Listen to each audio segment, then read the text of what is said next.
नमस्कार दोस्तों, आपका स्वागत है हमारे YouTube चैनल एनकरेजमेंट में और आपके साथ मैं हूँ यशी दुबे। अपने चैनल के माध्यम से हम आपको डिफेंस से जुड़ी अपडेट देते हैं और ये भी बताते हैं कि इंडियन डिफेंस का हमारे देश की सुरक्षा में क्या योगदान है। तो आज की इस वीडियो में हम डिफेंस की टॉप 5 खबरों पर बात करेंगे।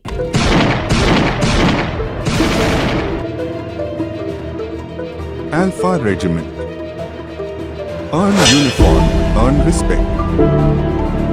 Presents Defense News. रक्षा मंत्रालय HAL से 34 नए एडवांस लाइट हेलीकॉप्टर खरीदने के लिए तैयार। मिनिस्ट्री ऑफ डिफेंस ने 34 नए एडवांस लाइट हेलीकॉप्टर ध्रुव खरीदने के लिए हिंदुस्तान एरोनॉटिकल लिमिटेड के साथ 8,073.17 करोड़ की डील फाइनल कर दी है। प्रधानमंत्री नरेंद्र मोदी की अध्यक्षता वाली कैबिनेट कमेटी से मंजूरी मिलने के बाद 2 कॉन्ट्रैक्ट पर साइन किए गए।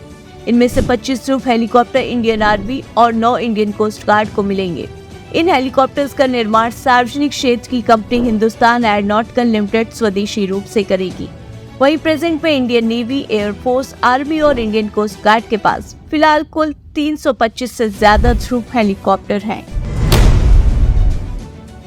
अप्रैल में चीन से विजिंजम बंदरगाह पर 3 और जहाज पहुंचेंगे। विजिंजम इंटरनेशनल सीपोर्ट लिमिटेड ने अपने बयान में कहा कि चीन से 3 अतिरिक्त जहाज नेक्स्ट मंथ विजिंजम सीपोर्ट पर पहुंचने वाले हैं, जिसमें से 7,700 करोड़ की लागत से बनाई जा रही इंटरनेशनल डीप सी फैसिलिटी के लिए कुल 17 क्रेनें आएंगी। आपको बता दें, जहाजों की 4, 17 और 23 अप्रैल को विजिंजम सीपोर्ट पर पहुंचने की उम्मीद है। वहीं पहले जहाज में 6 cantilever rail mounted gantry crane होंगी, दूसरे में 2 जहाज से किनारे क्रेन और 4 cantilever rail mounted gantry crane होंगी और तीसरे में 2 जहाज से किनारे क्रेन और 3 कैंटिलीवर रेल होंगी। भारत ने रूस से रक्षा आयात में ऐतिहासिक कटौती की। भारत ने रूस से डिफेंस इक्विपमेंट की खरीद को आधे से भी कम कर दिया है। दरअसल 1960 के दशक के बाद इस तरह की ये पहली कटौती है। इस स्ट्रेटेजिक चेंज का पर्पस पाकिस्तान और चीन के साथ तनाव के बीच रूसी हथियारों पर निर्भरता कम करना है। Stockholm International Peace Research Institute के मुताबिक रूस से भारत के हथियार इंपोर्ट जो 2009 से 13 में 76% था, वो 2019 से 2023 में केवल 36% रह गया है। इस वजह से इसे रक्षा खरीद रणनीति में बड़े बदलाव का संकेत माना जा रहा है। जबकि भारत के इस कदम में फ्रांस और यूनाइटेड स्टेट ऑफ अमेरिका जैसे वेस्टर्न कंट्रीज से खरीद में उल्लेखनीय वृद्धि देखी गई है। भारतीय नौसेना ने रक्षा क्षेत्र में आत्मनिर्भरता बढ़ाने के लिए दूसरे विमान वाहक पोत का रखा प्रस्ताव।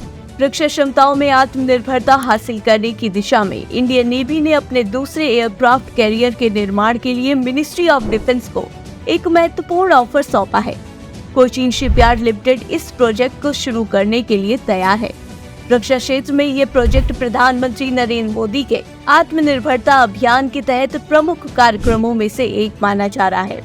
दोस्तों, आपको बता दें, ये प्रोजेक्ट न केवल भारत की रक्षा को मजबूत करेगा, बल्कि केरल में कोचीन शिपयार्ड लिमिटेड के जरिए रोजगार के कई अवसर भी पैदा करेगा। भारत समुद्रयान गहरे महासागर मिशन के लिए तैयार। डीप ओशन मिशन समुद्र की गहराई का पता लगाने और उसका एक्सप्लॉयटेशन करने की दिशा में भारत की महत्वाकांक्षी खोज माना जा रहा है। इस पहल के तहत भारत पहली बार 3 मेंबर्स की टीम के साथ स्वदेशी रूप से बनी सबमरीन का यूज करके समुद्र में 6000 मीटर की गहराई तक यात्रा पर निकलेगा। मिशन को पर्यावरणीय रूप से सुरक्षित तरीके से समुद्र तल से कई टन वैल्यूएबल मिनरल्स तक पहुंचने और परिवहन करने के लिए टेक्नोलॉजीज की नीड होगी।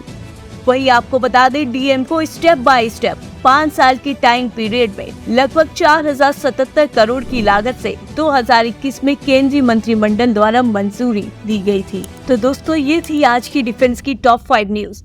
आपको हमारा ये वीडियो कैसा लगा हमें कमेंट्स में जरूर बताएं। और अगर आपने अभी तक हमारे चैनल को लाइक, शेयर और सब्सक्राइब नहीं किया तो तुरंत सब्सक्राइब करें। हम आपसे जल्द मुलाकात करेंगे अपनी अगली वीडियो में। तब तक के लिए जय हिंद, जय भारत।